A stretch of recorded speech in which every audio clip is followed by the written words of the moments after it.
Hi, my name is Gwendolyn, and I'm working over in the National Cancer Institute with the Division of Cancer and Epidemiology and Genetics. The branch I'm working in is the Infection and Immunoepidemiology lab. My project this summer will be to do a systematic review and meta-analysis of HPV natural immunity in unvaccinated individuals. So a little bit of background on the human papillomavirus, or HPV. It is the most common sexually transmitted infection. In fact, it is so common that at one point most sexual active men and women will get it at some point in their life. Most individuals, though, are able to clear this infection. However, some people are not able to, and it can become cancerous.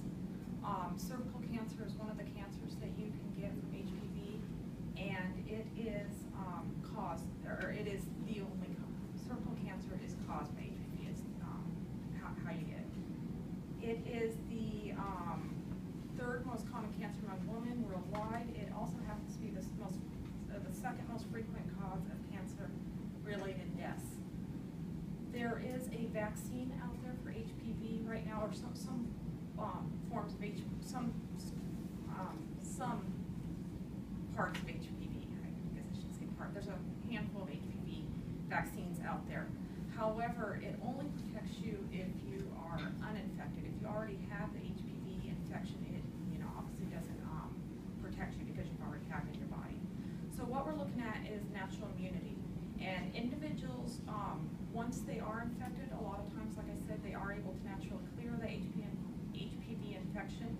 They develop antibodies, and what we're looking at is we're not quite sure if these antibodies can protect them if they do become reinfected with HPV virus.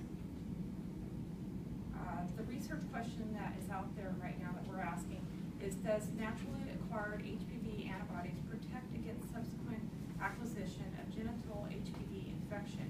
If so, does that immunity differ by age and gender? So like I was saying, if you become infected with the HPV, you create antibodies, you're able to clear the HPV infection. Are you able to protect yourself against any reinfection of the HPV? So previous research right now is mixed on whether or not these antibodies can protect an individual from reacquiring the HPV virus after they've cleared it. What I'll be doing is a systematic review, and it's an efficient, unbiased way to summarize all the data out there. There's a surplus of research done on HPV and antibodies and natural immunity. So what I'm doing is I'm combining all that research together in a systematic review to give a snapshot of the combined research so that future scientists can come in and, without having to go through thousands and thousands of research journals, be able to look at it, each individual piece as a whole. So going back to the research question, my hypothesis is asking, there is a number of recent papers examining this question. The literature's mixed, but what we believe is that there is evidence of a modest natural HPV immunity. We believe that there's a strong protection in women than men, and a strong protection in younger than older individuals, and we're hoping by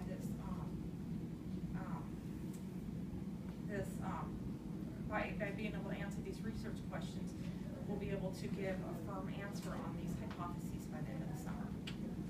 So there has not been a systematic review to date on HPV natural immunity. We're hoping by this systematic review we can have a better understanding of the natural immunity. It would give us, it would better inform us on the understanding of the natural history of the virus. There is a vaccine currently out there, but worldwide it's for 11 to 12-year-olds. They're targeting the population before they become sexually active. Here in the U.S., it's 11 to 26-year-olds. We're hoping that this systematic review gives us a better, information that can better inform us on the vaccine age range recommendation. So systematic review, you guys have all done PubMed researches or searches, and what a systematic review does is it uses key terms and electronic searches. Here's an example of my key terms. I extract the data, I put it into an Excel spreadsheet. Here's an example of that, and I'm able to use that relevant information and put it all together to do a meta-analysis. Here's an example of a very famous meta-analysis that was done, and you can see all the articles on the side with their authors, all the different summaries that were done, and the red arrow, or red diamond at the very bottom is a summary of all this research that was done as a whole. And this is kind of what I'm hoping, or this is exactly what I'm hoping that my own meta-analysis will show with all the research that I'm collecting right now from HPV. And I just want to give acknowledgments to my mentor.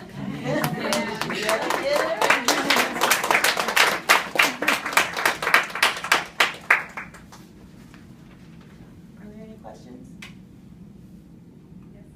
One thing I've always wondered about how meta-analyses work is a lot of, obviously each publication has its own sort of experimental setup, and so some of the variables in that setup are different from each experiment. And how does one go about sort of combining, and they probably use different statistical analyses and different sort of effect times and things like that. How does one go about combining those into a sort of single meta-analysis? And that's a complicated question. Yeah, so no, that's a good question. I have not started on the meta-analysis yet. So what I'm doing is in the systematic review is I'm putting all the relevant information together. It is the same information for each study. If I don't have a certain piece from that study, I am contacting the author and asking them. So from there, I guess what I'll be doing is taking all that combined information, which will be the exact same from each study, and then using it for the meta-analysis. If it differs, then I will have to ask my mentor what I'll be doing from there, but I haven't gotten to the meta-analysis yet. Sorry, I'm slightly late for that. On one of the last figures you showed, there was on the x-axis. I'm sorry. Oh, excuse me. Would you mind going back a slide or two? Sure. This slide. Could you explain to me again how the rate ratio is obtained? So, I'll do the best I can. Is going over to the 1.0. This is unclear on whether this certain meta-analysis. What they're looking at is if oral contraceptives can cause ovarian cancer. So the closer that those little black dots are going to the 1.0 is very unclear. So if you're looking at a research article, say Dr. Hsu done in 1989, it's looking as if the oral contraceptives do cause ovarian cancer. So if you're looking at this research as piece by piece, you're coming up with different answers.